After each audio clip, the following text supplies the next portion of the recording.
Hello guys and welcome back to my channel again Andre. Today I will be reviewing and comparing Google camera photos to stock camera photos.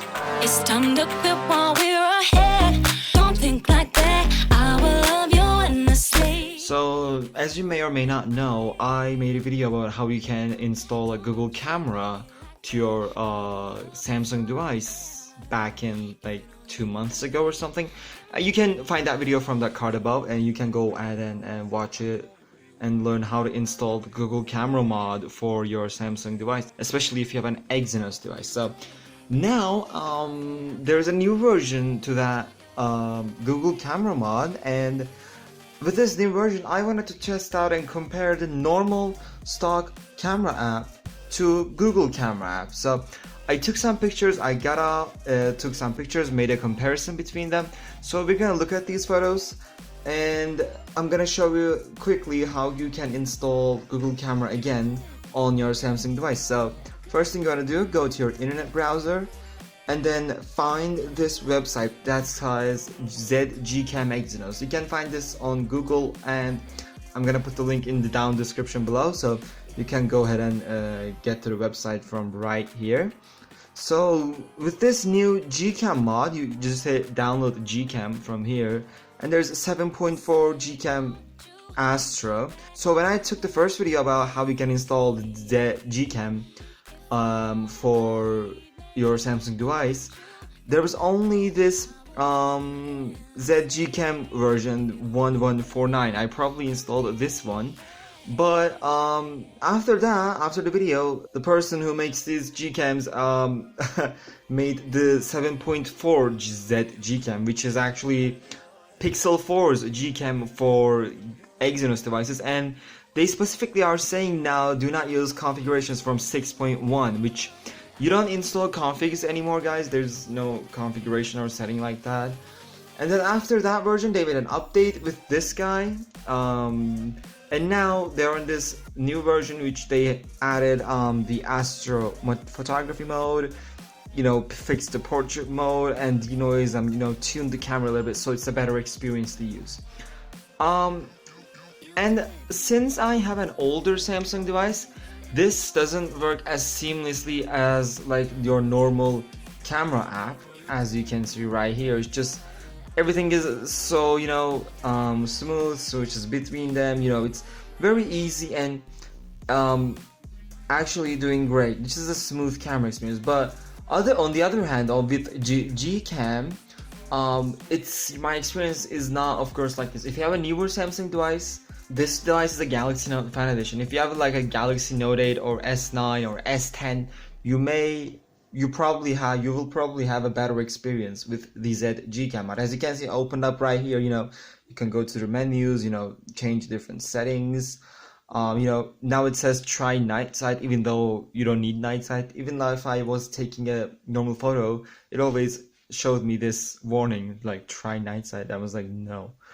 Okay, so first of all, video mode on this new toZGCAM does not work for me. Always crashes. I don't know why. I mean, I don't generally take videos with Google camera mods, but here's a minus of it. You can change your zoom level from here, as you can see. There's your portrait mode. You know, it's not as smooth as normal camera, of course. That's what I wanted to say, you know. There's your night sight, and in night sight you can now make astrophotography shots. As you can see, it says astrophotography on. If you go to the settings, there's an astro setting. If I close this, it closes out. It doesn't make huge difference on my device, but it could make a difference on your device. If you have a tripod, astro mode is really great. That's the general UI. If you came to video, it crashes. On this more section, there's panorama, photosphere, slow motion, and time lapse. I didn't try the time lapse and slow motion, but let's try it out. I believe it's gonna crash, but I'm not too sure. Let's okay, there's a black screen right now. What happens? Okay, I cannot click or hit record right now, which is weird. So as you can see, there are some bugs here and over there still, because, well, maybe this is probably because of an older device I have. and you can, Google auto white balance, your flash settings, image quality, they all are here, And let's have a look at the time lapse. Let's see what happens on time lapse mode. Yeah, as you can see, again, a black screen, and it just crashed. By the way, this is not like a point and shoot camera. This is if you're taking, a landscape or something, you can use this. But as far as the speed, for me, this is not quick and responsive. So, you can open up it like your normal camera, you're still holding it, and take a photo, because it's not very fast as you can see, it lagged. You cannot take another photo after you've taken the first photo. So if you're taking a landscape or something that is not moving and you don't need to quickly take it, I would not recommend this. If it does work on your phone, then I don't think it's an issue. But for me, in this case, it does not. So using your normal camera app, this is way more, stable, takes photos, videos better. Things like that. So let's get on with the comparison. So right now, as you can see, I have two shots. Left is the photo from the Google camera, and the right one is from the stock camera app. So as you can see, as I said, Gcam is on the left and the stock camera is on the right side.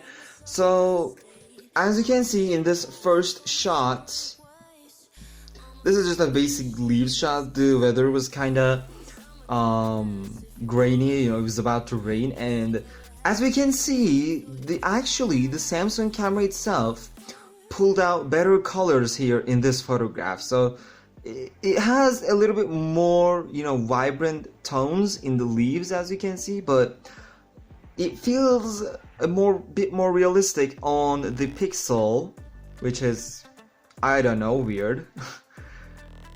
And that is that shot. So let's take a look at another shot. And as you can see on this shot, there's a little bit of a landscape, and this was about the time on the sunset. And as you can see, again, Gcam on the right, stock camera on the left. So in this photo, as you can see, Samsung camera has more warmer tones, which is actually, this is closer to the reality than what the Gcam took. Gcam had like a little bit of a colder tone in this photo, which I really don't know why again, but it was a colder tone in this photo, but it's not a big problem. But definitely the Samsung camera had more natural tones in this photo. Now let's look at this skyscraper I took, and again, this was around the sunset time. Again, I didn't do anything on the cameras. This is just straight out of camera photos, guys.